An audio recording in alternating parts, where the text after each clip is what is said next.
Good morning, YouTube. So, you got a busy day today, but I promised you guys some revenue updates. So, I'm going to go ahead and knock that out for you guys, and then we have some t-shirts to go, some merch to go pick up because we're shipping that off. And then we're going to go look at some flooring for the inside of the truck, and maybe some installation ideas too. And then I'm bringing the family back home because I'm shooting out to go out to Laredo. So let me give you all the revenue updates. So I'm going to give you guys basically like my first full week of Landstar revenue. So the way this works is that Landstar, a lot of people think that Landstar takes out 35% of the total revenue, and that is not the case. So let's say a load pays $1,500. Landstar does not take out 35% of $1,500. It's broken up into two parts. You have the line haul, and then you have the fuel surcharge. So for instance, there's a load I'm looking at right here that pays $1,500. The line haul is $1,350 plus the fuel surcharge is $150, which equals the $1,500. So Landstar takes out 35% of the line haul of the $1,350. The fuel surcharge, the $150, that is 100% to us, the driver. So I'm looking at a load here, like I said, pays $1,350. Landstar takes 35% of that. So I get 65% plus the fuel surcharge is what I get. So we're gonna look at the loads I did. So the first load I did was from basically Macon, Georgia, which Roberta, Georgia, but close enough to Macon, Georgia, about an hour and 15 minutes south of Atlanta, going to Houston, Texas, coming home. The line haul was $1,275. The fuel surcharge was $350. The accessorials is like hazard pay or stuff like that. And so, because it was a hazmat load, they paid me $50. So we get 100% of that as well. So the line haul was $1,275 plus the fuel surcharge and accessories. I get 100% of that. That equals $400. So the total load pays $1,675. So I have that load. Plus, when I left there, I went down to Laredo, Texas. A load that paid $1,225. The line haul paid $1,080. The fuel surcharge paid $145. Then from Laredo, I went to Dallas, Texas. The load paid $1,165. The line haul was $980. Fuel surcharge was $185. And then from there, I picked up a load that went down to Opelousas, Louisiana. That one paid $1,055. Fuel surcharge, line haul paid $870. Fuel surcharge paid $185. And then I went from, I deadheaded about an hour and 15 minutes down to Port Allen, Louisiana, which is Baton Rouge, going back down to Laredo. It used to pay more, but they reduced the rate on that a little bit. But the line haul is $1,350 and the fuel surcharge is $150. So I'm not gonna get to the nitty gritty. I might do that in the future and just on some future stuff. But collectively, the line haul for the whole week added up to $5,555. And the fuel surcharge added up to $1,025.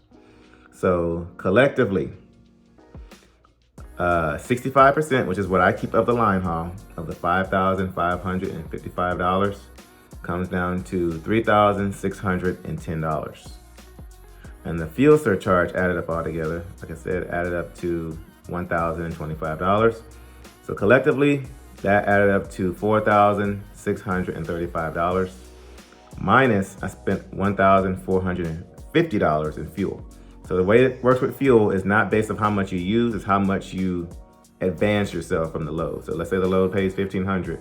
Landstar allows a certain amount that we can advance ourselves from that load to get fuel to finish out that load. So my gross was $4,635 minus $1,450 for fuel, which brought my net to $3,185. Plus miscellaneous expenses, which collectively, insurance and stuff like that, is no more than like $200 a week. So if you want to be like specific, like after everything, it was about a $3,000 a week. Now, the question you guys you've been asking, what were the numbers if I would have kept my International Lone Star, which I owed, I still had a balance on rather than having a cash truck. So a lot of y'all have been saying that was stupid for you to get this truck, that was blah, blah, blah, this, that, and the third. I'm about to break down the numbers for you. So I was under a fleet. So Landstar has it over here to where you can have fleets. If you have more than one truck, you can have, a fleet under you, under Landstar. So the fleet I was working with had a fleet of about 60 to 80 trucks. They were Landstar's largest fleet. And so here are how their numbers work. So fuel surcharge, line haul, accessorials, none of that applies when it comes down to breaking down their numbers. They go completely off of gross numbers. So the options they had is if you are one of their company drivers, you get paid 30% after fuel is deducted. So let's say you have a $12,000 week for easy numbers. You spend $2,000 in fuel, you have $10,000 left. And so you get 30% of that, which is $3,000. Easy enough? Cool. If you are if you're buying a truck from them, which is what I was doing, you get paid 50% after fuel. $12,000 a week, you spend $2,000 in fuel, leaves $10,000 left over, you get $5,000, right? So, but if you're buying a truck, you get paid 50% after fuel. But if you have a truck note, if you still owe on your truck, that 20% difference between a company driver getting paid 30% and buying a truck 50%, that 20% difference is applied to your truck principal. So you're still getting paid the 30%. It's just that 20% is going towards your truck principal. So here's what I would have made if I would have kept the International Lone Star. So fuel surcharge, accessorials, line haul, none of that applies in this case. So we're going off the load gross. So Houston to Laredo paid $12.25. I'm sorry, let me back up. Macon, Georgia to Houston, Texas paid $16.75.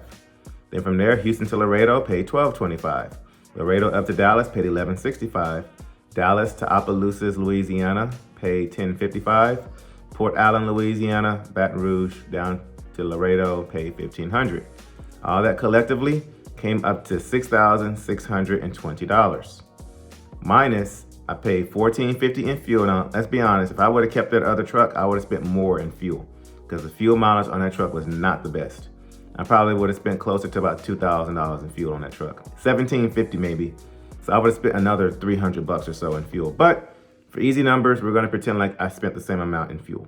So it was a $6,620 week in gross, minus $14.50 in fuel.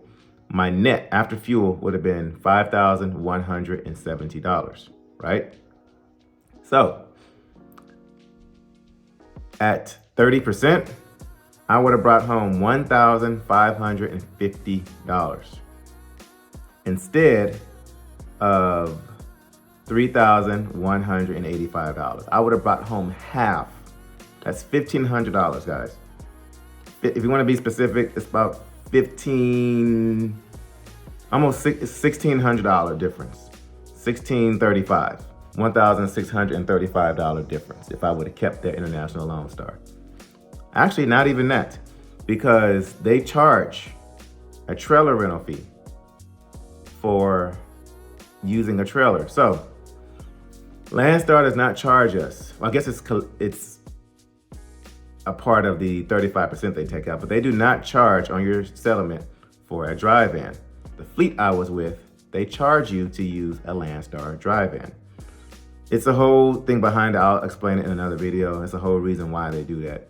So I would have made less than $1,550. I would have made $1,350 because it would have been minus $200 for the trailer rental fee. So I would have brought home $1,350 rather than $3,185. Let's say $3,200 just to round it up. So $1,350, $3,200. So let's just compare apples to apples. Let's just say my truck was paid for and I was still with that fleet. And I was getting paid 50% because my truck note's paid off, the 20% I get to keep. Even if that was the case, I would have done $25.85 at the 50% minus the $200 trailer rental fee. I would have brought home $23.85 rather than $3,200. So you guys tell me, should I have kept that International Lone Star? if my truck was paid off, which I still owed about $55,000, really, yeah, about $55,000, closer to $60,000 on that truck. I still had like 2.5 years to pay for that truck. And I had an overhaul coming up pretty soon, not to mention the breakdowns that I knew were coming up on that truck. And when that happens, if you have a large repair bill, they pause your truck note. And if you don't have the money to pay for the repairs yourself, they pause your truck note. You pay off the repair with the same 30%, 20% ordeal. Instead of paying your truck principal, it just goes to the repair. And when it's going to the repair, if you have to borrow that money, I think it's a 10 or 20% interest rate that they charge you for using that money. So, and that would have been another 2.5 to 3 years if I didn't have a breakdown. So you guys tell me down there in the comments, was it smart to keep this truck? I mean, to keep the International Lone Star and make less than half, really almost a third, or get this cash truck? You guys comment down there in the comment section. I told you all in the past, y'all thought I was playing checkers. I was playing chess in the background. She may not be the prettiest truck, but even if I put $10,000 into repairs on this truck, I still come out way better than keeping that International Lone Star. Well, you could have gone to a bank. You could have financed a truck. That's not how we do things over here. Like, I'm not financing. Even y'all see, if I would finance a truck, I'm not taking home any money. And the only bills I have here at home, is my a mortgage and my wife's car, which we're planning on paying that off, hopefully by the end of this year, especially making all this money now. So, but yeah, guys, and that is after a hard week of working. If everything worked out perfectly, like I said, I would have spent more money in fuel. I would have more in maintenance, and yeah, guys. So y'all comment down below. Y'all tell me what I should have done. If I should have kept the International Lone Star, or if getting this cosmetically challenged truck that y'all think is just a piece of crap, which is mechanically sound. She's not the prettiest. She's got some cosmetics wrong with her, but she's mechanically sound, and that's why I went ahead and went with that truck. Even if she wasn't mechanically sound, with these numbers, I still come out better with this truck. And I'd rather just pay for these repairs and modify and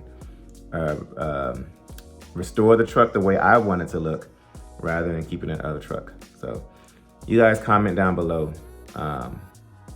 what y'all think the smart move would have been. So just to recap on the numbers, I did $4,635 in gross. I only spent $14.50 in fuel, which it came down to $31.85. Minus little Landstar fees here and there, it would only add up to like $200 a week. So that's a $3,000 a week. And I've been home just about, y'all see my videos, I'm home every other day. All I do is go from Houston to Laredo, which is about 350 miles. Laredo up to Dallas, which is another 350, 400 miles or so. And then from Dallas down to usually like South Louisiana, which is about 400 miles. And then pick up a load out of there, going down to Laredo, which in order to do that, I gotta pass by the house. And that's about 650 miles. But I usually break it up when I go home. So y'all comment down below. Let me know what you think, what I should have done. And let's get on out of here.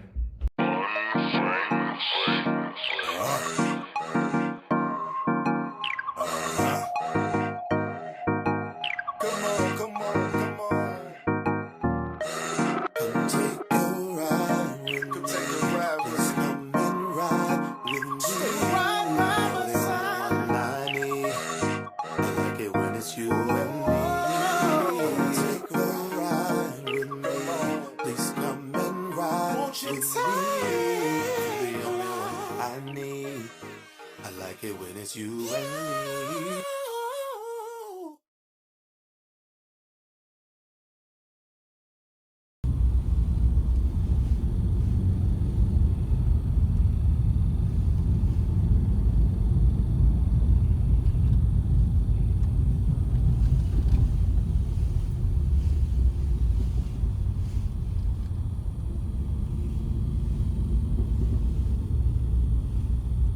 All Alright, you guys, we have pulled up to Home Depot. We are gonna go get some ideas of some stuff that we want to do to the inside of the truck, so I figured we could take you guys along with us. So let's go in the store and see what we find, and hopefully we'll get an idea of the direction we're going.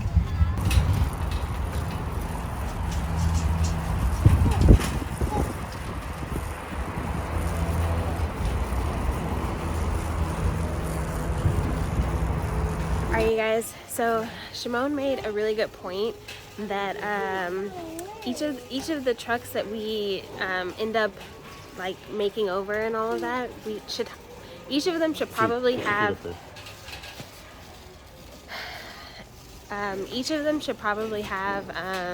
their own theme. And so I'm thinking for the truck that I'm doing, the theme is going to be home away from home. What do you think? It's gonna be a home away from home because I already know Shimon's gonna be like, Shimon's truck is gonna be bad. It's gonna be a bad truck. So I feel like I need to come with, you know, the mom and the wife touch a little bit and make it comfortable. They won't want to go home. make it nice and cozy.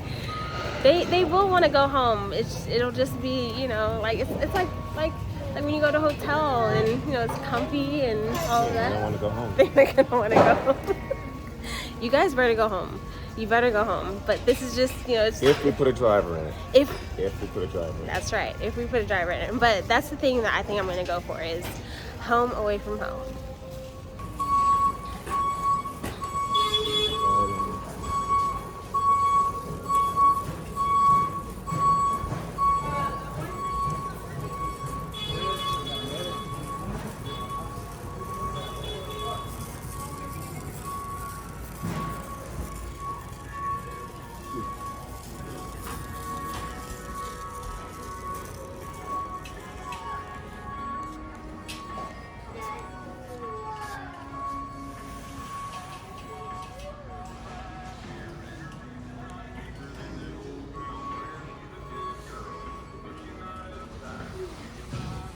This is what I was talking about, rather than stuff that's like the paper stuff. It's actual.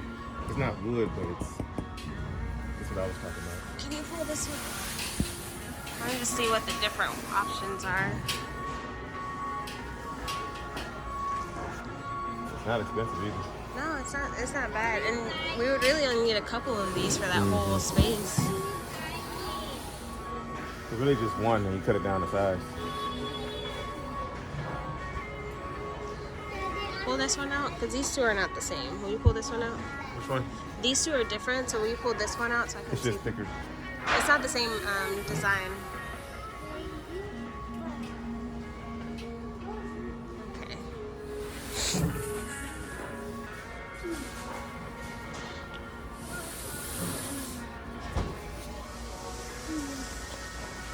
I think that was just white.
Okay, so I think I found the shade of the truck that I'm wanting.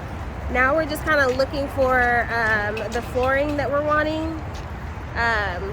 Shimon made a good point that maybe finding the flooring that has like the big wooden pieces versus like piecing together the wood would be a better option. So I didn't find one at this Home Depot that I like, so we're gonna swing by Lowe's really quickly and see if they have a design that I like and kind of go from there. So we are leaving the Home Depot and headed to Lowe's now.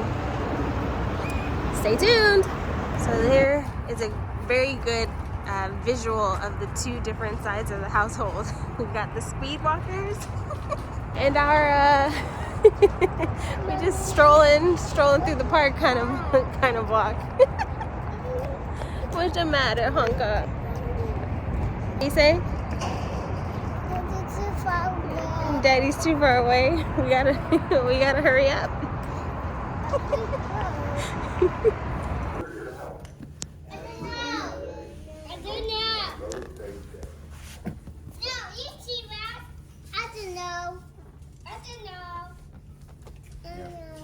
This would do a lot better.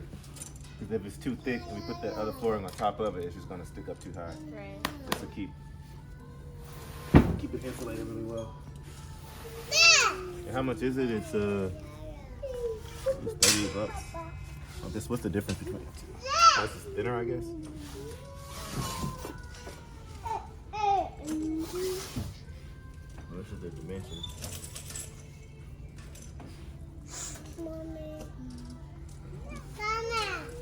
So this would be the one that we get here. It's 40 bucks. Not bad. Okay.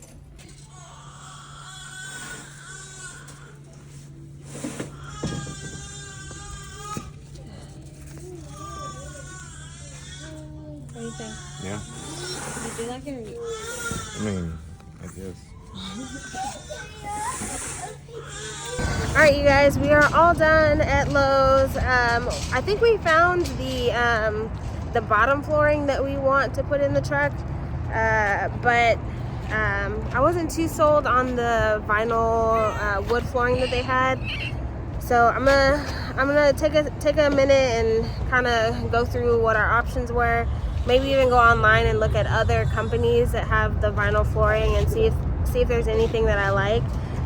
If there's something, so the swatch colors are kind of like the general area that I'm wanting sage color wise. So I kind of like held it up to the other colors to see, or to the flooring to see if I liked the combination. But I don't know, you guys tell me what you think. Did you like any of those combinations? I will say some of you guys said cherry wood, and at first I was a little hesitant, but when I put them close, like side by side to each other, I actually kind of really like the way that they look. But I'm not 100% on the cherry wood flooring, but we are, I think, for sure going to go with some kind of wood, most likely the vinyl wood flooring. But you guys let me know in the comments below what you guys think, your take on how they looked next to each other and what might look better together. So yeah, just put it down in the comments. Remember, I do read the comments, and I value all of y'all's opinions, so let me know what you guys think, okay? Yay! Well, we made it to the yard. It is obviously several hours later. But, yep, we're down here at the yard. And just as we're about to hit the road, of course it starts raining. So let's get this cold start going so we can get the air. Yeah guys, I came here earlier to check out the oil. I know. Check the oil. I came out here earlier. Calm down. But I didn't start it earlier though, so we're gonna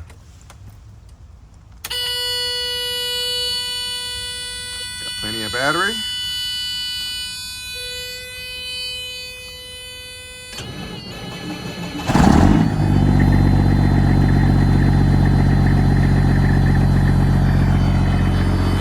Sweet.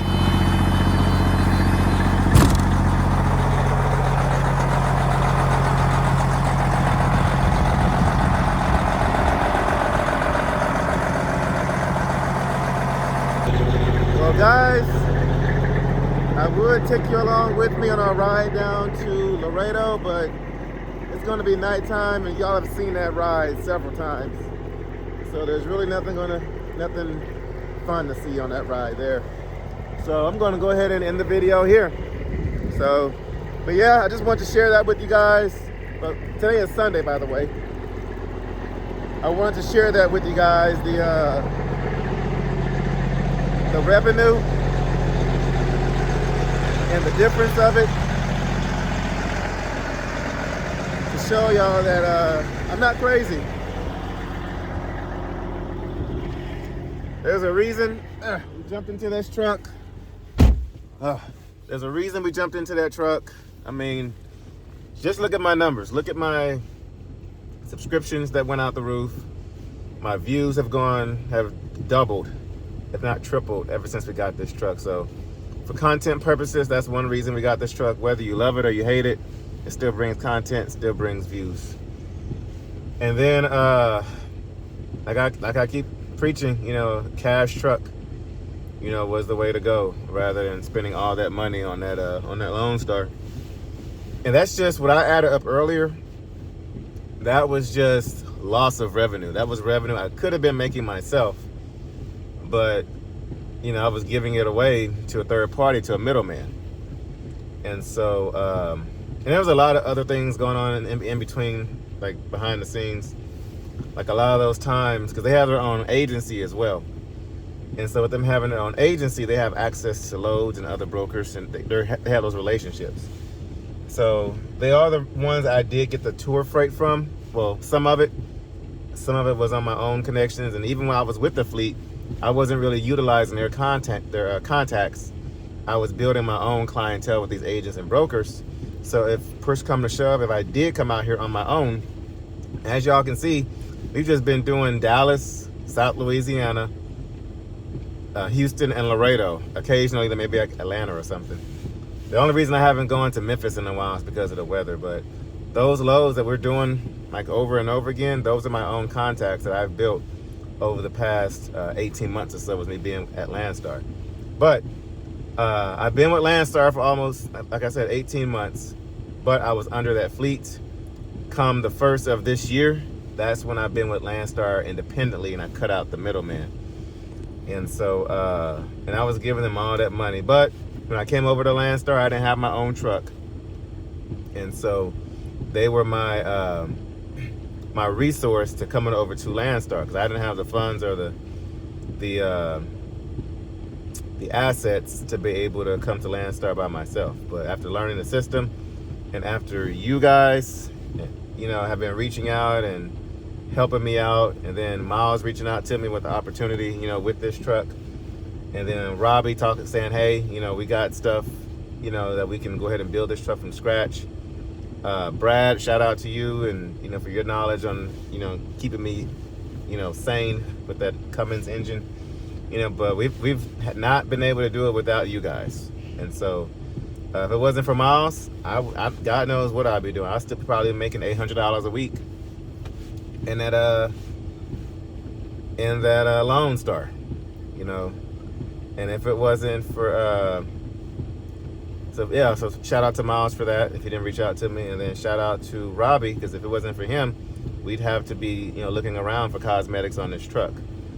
And then like the rest of you guys, y'all just been giving us so much knowledge and pouring into us and wisdom.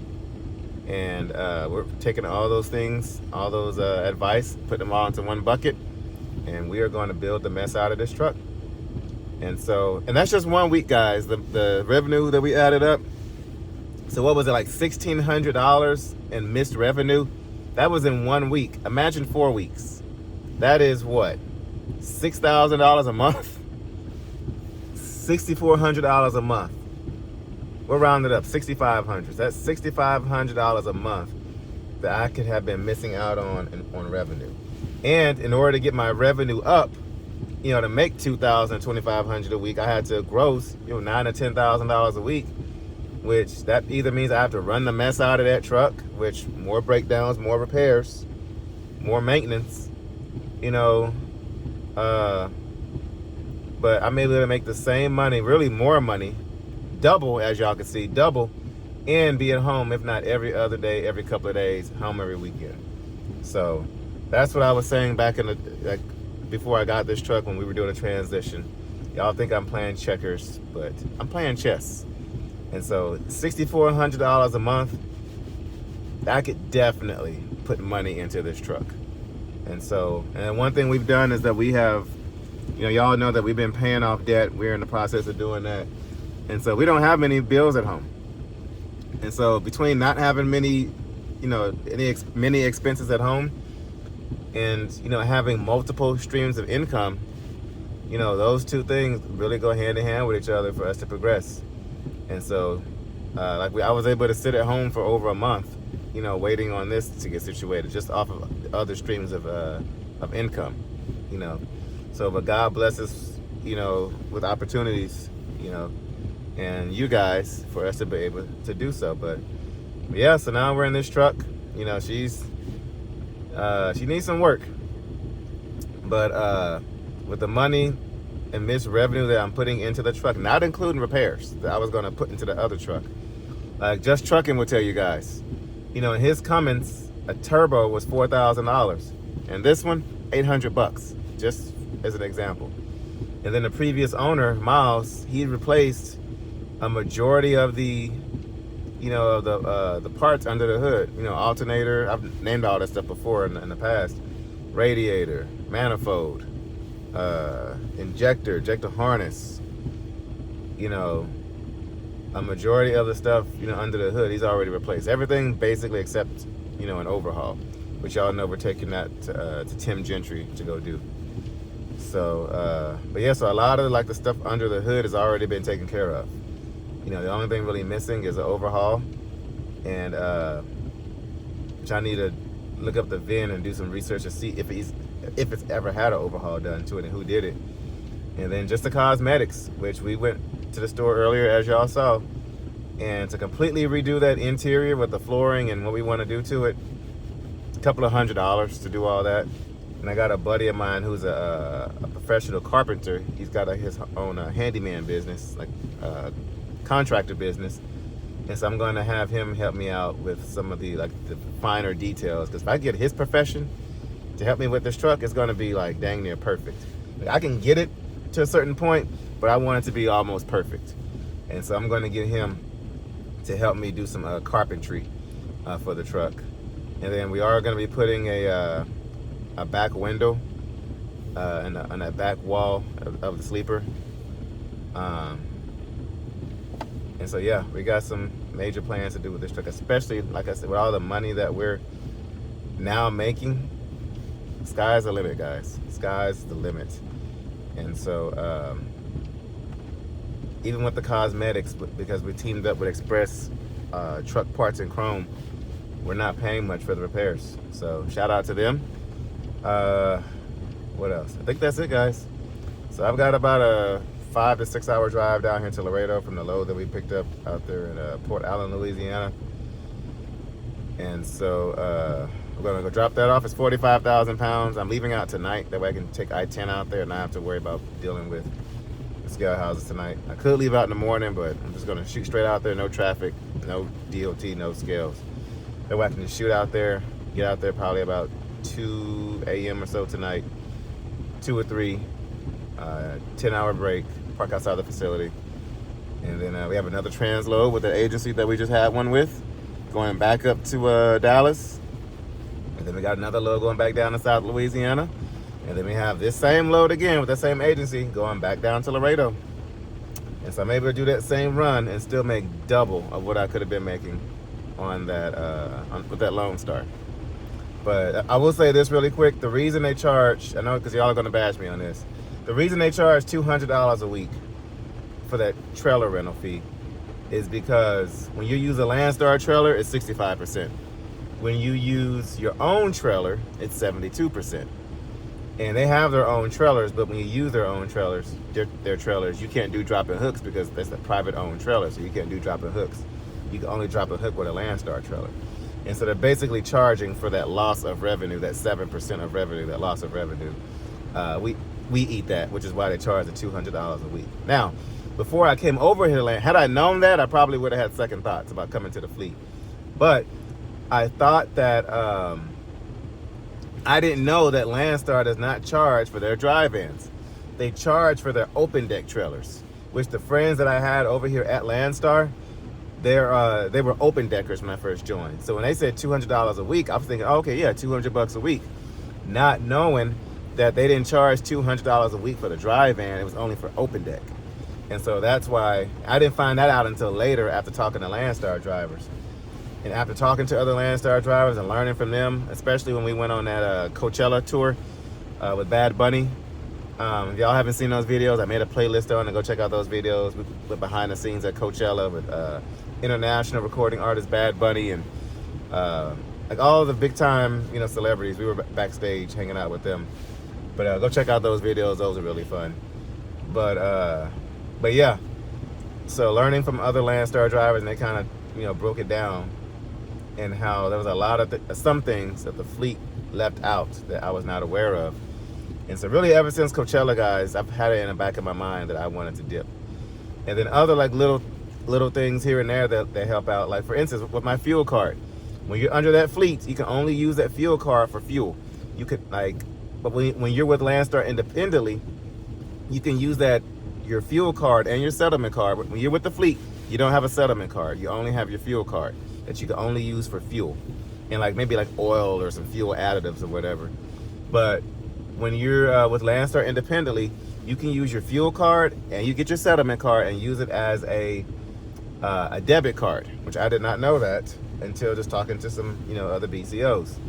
So with that money that I have left over, like when I get fuel and I get that rebate back on my card, when you're with the fleet, it's just on your fuel card. You can only use it for fuel, you know. But now if I get a rebate back on my card for my fuel savings, because we don't see it at the pump, we get a rebate on our savings. Now I can just use it as a debit card. If I save $40 in fuel and I want to use that cash for something else, I can just go to the ATM, put my settlement, my fuel card in there, and pull that money out. So there was the other day I needed some cash for something, and so I just used my my card. Even with my settlement card, I can use that too. With the fleet, I could not do that. And so even like when they do the deductions, you know, when they do the 30% and 50% deal, you know, that's when they get their cut. But even with the money left over on the fuel card, if I quit or if I got fired or whatever, they take that out again with the money left over on the card. I know that's somebody that happened to. And so like little things like that. So we have to cut out the middleman and do this ourselves so we can make a lot more in revenue. And with a cash truck, you know, imagine having a truck note. I was talking to a BCO recently. He's doing a lease purchase, and he's paying $12.50 a week, you know, for that lease purchase. I think it's NTI or SFI truck or whatever. $6,000 a month. And so he has been on the road for the past month, solid, you know, trying to survive having that truck note. I told him, dude, get you a cash truck, you know, and he's not able to do that. So it's real out here. Like having a truck note nowadays, like when I first came to Landstar, they almost had 13,000 owner operators. Now it's down to under 9,000. And a lot of those guys that went out of business or had to leave had truck notes. The ones that have cash trucks, they're fine. Because like look at my situation. I ran those numbers earlier today. So, but yeah, guys, thank y'all for sticking around. I just wanted to share that with you guys on why I had to make certain moves. So, $3,000 a week. If I would have stayed out with the fleet, it would have been $1,350. But if that LoneStar was paid off, which that would have happened from like 2.5 years from now, 3 years from now, you know, I would have had a $2,400 a week. So that's still a $600 difference per week. Yeah, that's $2,400 a month. And that's on a small week. I only grossed, how much did I say I grossed this week? I grossed $6,600 this week. Imagine an $8,000 a week or $9,000 a week. But one benefit with being with that fleet, they have connections over some really good paying loads But a lot of those times when I was telling you guys, I have to deadhead 1,000 miles here, I have to deadhead 2,000 miles there, I have to find a load that pays $1.80 a mile, it was due to the fleet. And it was because I would situate myself to get one of their loads in. They would call me for a load and say, hey, we have this, do you want it? I would say, yeah. And I would do it and end up something fall through, and then I have to get myself out of a situation. 80% of the time that was going on was due to me doing one of the loads for the fleet. And so now that I'm on my own, how much deadheading have I been doing? Little to none. So it's like little things like that to where, you know, we had to make a move. So, but yeah, guys, so a lot of those things behind the scenes that were going on, even repairs on the truck, there were certain modifications I couldn't make on the truck because, you know, they still technically own the truck. It's not a lease purchase. It was an owner finance, kind of, sort of. So, but yeah, so let us know down there in the comments what modifications. Y'all saw the flooring options that we have for the truck. Let us know down there in the comment section. I do have a insulation company that I'm going to hit up. They make insulation for semi trucks, and so I'm going to reach out to them and see what we can do about getting some insulation for the truck, and then we'll start putting that floor in. And then I'm gonna do some insulation to the walls too. And when we get that everything from Robbie, we're going to throw it on this truck. So Robbie, Miles, Brad, big shout out to you guys for everything that y'all have done to get us this far. And so we're blessed. We're definitely blessed, and we cannot have done it without you guys. And then for those of y'all who've been putting us on game. So this is Lone Star Texas Ranger, guys, signing off. And we're about to get on out here to Laredo, drop off this heavy load, and keep it moving. There's more to just being a truck driver. I'm also a husband and a father, so with us having a truck like this, it offers me the opportunity to be at home a lot more with my family. Having 4 toddlers and a stay-at-home wife who homeschools them, you know, it's not fair to her to, you know, be at home majority of the time with the kids and trying to basically raise them. I need to be at home more, that way I can invest more into my kids and invest more into my wife. So that is why we're doing what we do. My dad, you all know, was a truck driver as well, and so I know what it feels like to be a trucker kid. You know, dad going on the road and, you know, inconsistent schedule, and, you know, you have plans that we're going to Disney World, and then the truck break down and he's stuck behind schedule, and, you know, just a bunch of, I don't want to say empty promises, but a lot of changes to the plans. So I know what it feels like. So I don't want my kids to have to go through that, you know. So what is that under there? What in the world? I see something interesting.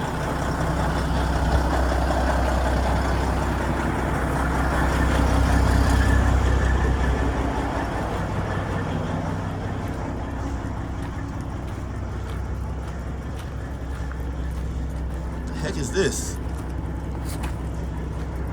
Did I have a blowout?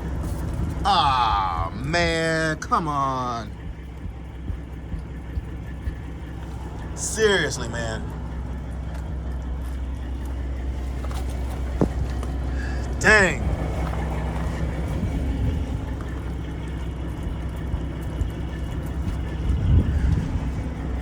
Well, there goes my night. So now I gotta get that fixed. So guys,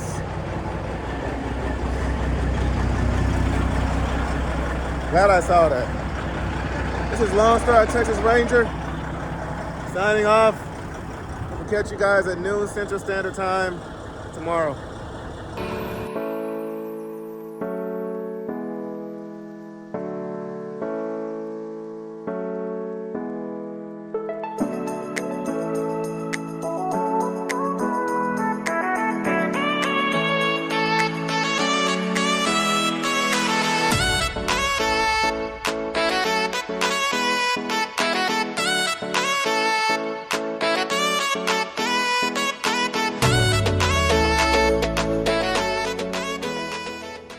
Cleaning up? Go get that blanket. Genesis, get the blanket. Put it in that basket. Look, get the green one off the couch. Hi, guys. It is a beautiful day. It is a little cold outside and a little, it's actually a little gloomy, but it's not bad. Go put that away, please. Ezekiel, it doesn't go on the couch, it goes in the basket. Thank you. Huh? Come here, we're about to go outside. You don't go outside? Okay, let's go. Okay, so, hold on, I gotta make sure I have everything.